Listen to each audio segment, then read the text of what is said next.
একটু খেয়াল করে শুনুন।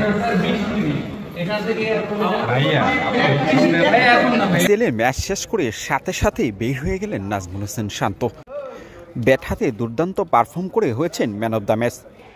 48 বলে 78 রানের দুর্দান্ত ইনিংসে ছিল 5টি ছক্কা ও 6টি চারের মার। ম্যাচ সেরার পুরস্কার হাতে সরাসরি ধরলেন বিমানবন্দরের পথ। আর মাত্র 20 মিনিট সময় আছে এটা বলে বারবার রিকোয়েস্ট করছিলেন নাজমুল হোসেন শান্ত। একই ডিভিশনে খেলেছেন তাওহিদ হৃদয়, তাকে সঙ্গে নিয়ে বিমানবন্দরের পথ ধরেছেন নাজমুল হোসেন শান্ত। গাড়িতে ওঠার মতো রাস্তা পাচ্ছিলেন না তাওহিদ হৃদয়, বারবার বলছিলেন ভাই একটু উঠতে দিবেন, আর ফ্লাইটের সময় আছে মাত্র 20 মিনিট, নয়তো ফ্লাইট মিস করব। এমন তড়িঘড়ি করেই সিলেট ইন্টারন্যাশনাল ক্রিকেট স্টেডিয়াম ছেড়ে গেলেন তাওহিদ হৃদয়, নাজমুল হোসেন শান্তরা। জাতীয় দলে তারকা ক্রিকেটারদের নিয়ে দল গঠন করেও সুবিধা করতে পারেনি রাজশাহী ডিভিশন। তবে